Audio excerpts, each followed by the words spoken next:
You just realized your business needed to hire someone yesterday. How can you find amazing candidates fast? Easy. Just use Indeed. Stop struggling to get your job post seen on other job sites. With Indeed sponsored jobs, your post jumps to the top of the page for your relevant candidates, so you can reach the people you want faster.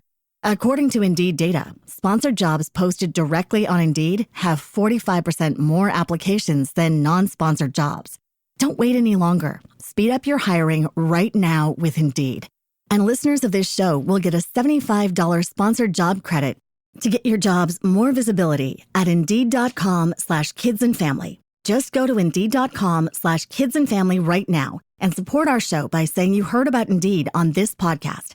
Terms and conditions apply. Hiring? Indeed is all you need. All right, so today we're diving into the SEC championship game. Yeah.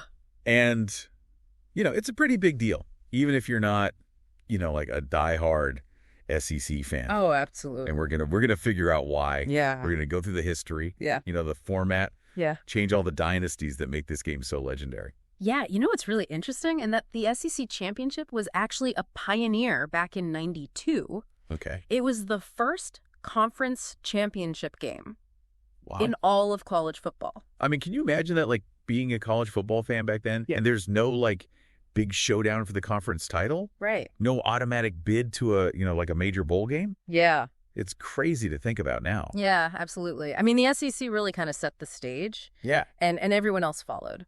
Wow. So picture this, December 5th, 1992, Okay. Legion Field in Birmingham, Alabama. Got it. The energy is electric. Yeah. You have the Alabama Crimson Tide, led by Gene Stallings. Oh, yeah. They're clashing with Steve Spurrier's Florida Gators, and it's for the very first SEC championship title. I mean, that must have been an incredible game to be at.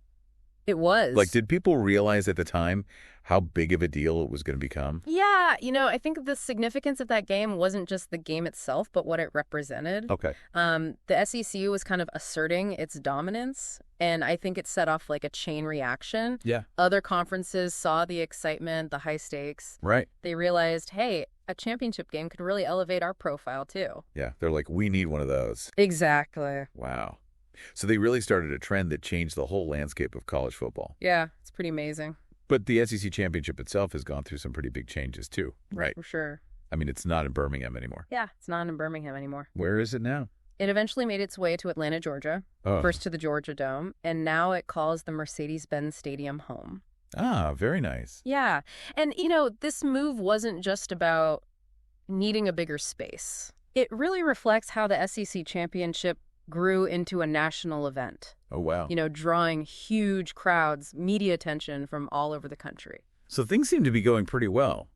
Why the format changed than, like getting rid of the East and West divisions? Yeah, the old format with its East versus West divisions was starting to show some cracks. Right. There were concerns that it didn't always guarantee a matchup between the two absolute best teams in the conference. Okay. So sometimes you'd have a team with, a slightly weaker record Right. win their division, and they'd make it to the championship even if there was another team. With a better record. Yeah, with a better overall record in the other division. So the change was meant to make sure the two best records always play each other, regardless of division. Exactly, and I think you hit the nail on the head. Okay. But there's another layer to it, too. Okay. The new format, based solely on winning percentage, Right. really aims to create a more unpredictable and exciting race. Gotcha. It raises the stakes for every game. Yeah. Because now every win is crucial for securing that spot in the championship.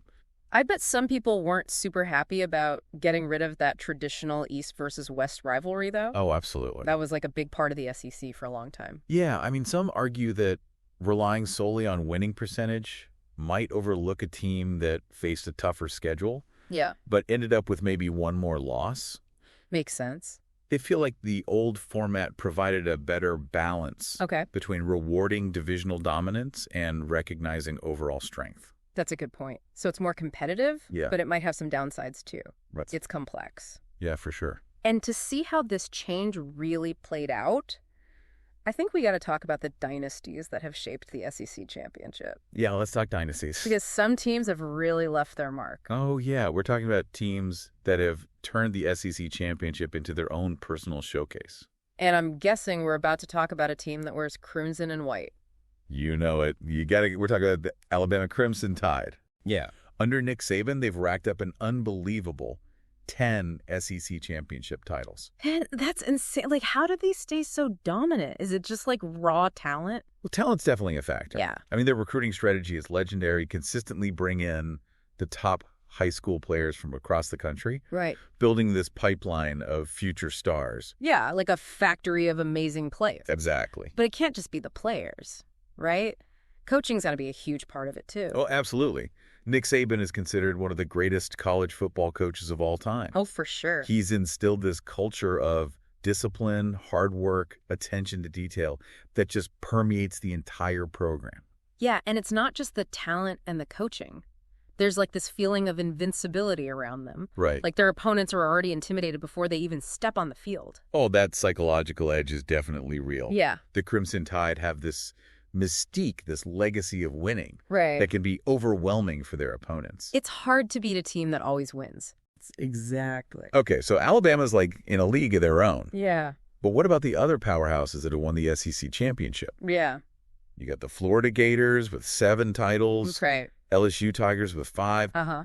Those programs have had some incredible moments. Oh, yeah, some legendary players. Yeah, for sure. I mean, Florida's run in the 90s under Steve Spurrier, Oh, yeah. they were electrifying. Yeah. Known for their high-scoring offense and their ability to dismantle even the toughest defenses. And LSU, just a few years ago, with Joe Burrow and Jamar Chase. Oh, yeah. National championship. Unstoppable. Yeah, the SEC just seems to produce some of the most exciting players. Yeah. And speaking of exciting players and recent dominance, Yeah. we got to talk about the Georgia Bulldogs. Oh, yeah, the back-to-back national champs. Already clinched a spot in the 2024 SEC championship game. They are the team to beat right now. Yeah. What do you think makes them so good?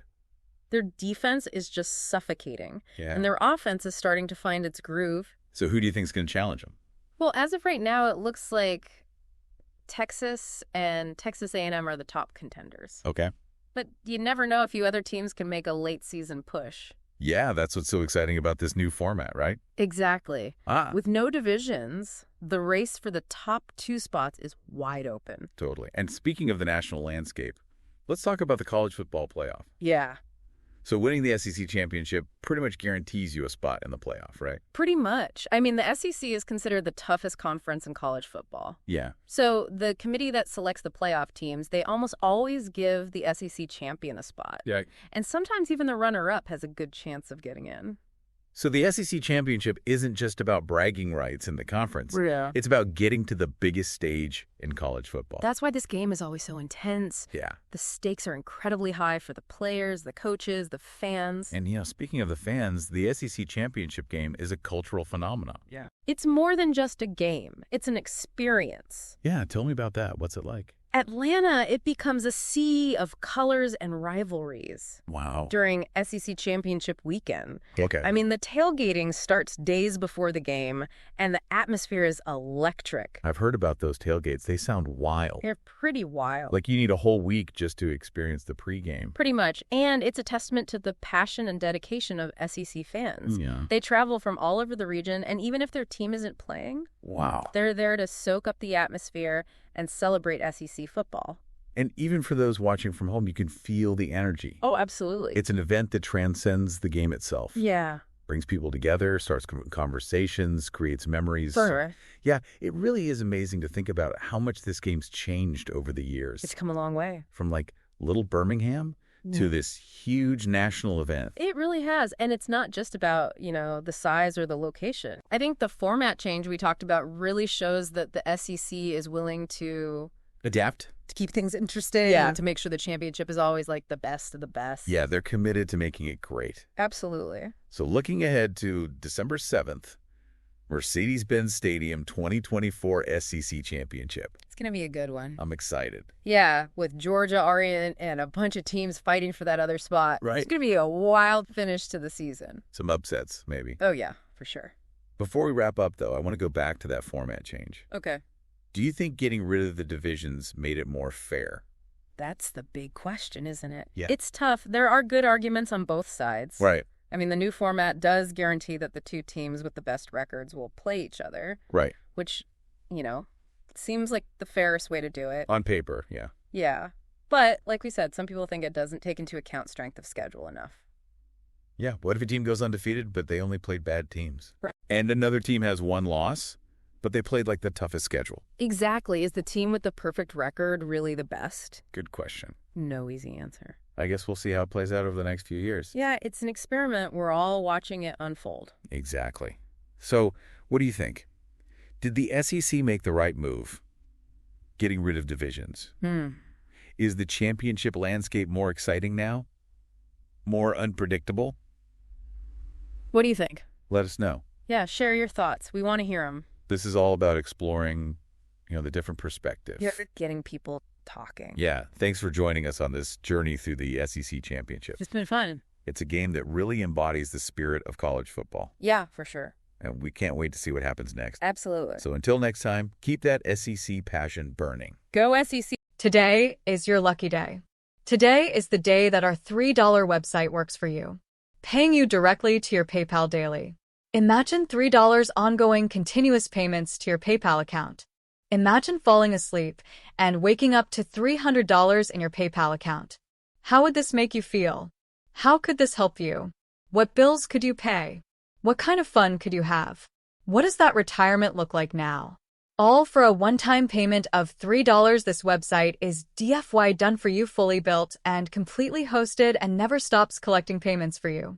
You have spent $3 on coffee on a regular, but that coffee won't help you create multiple streams of income. Click the link below.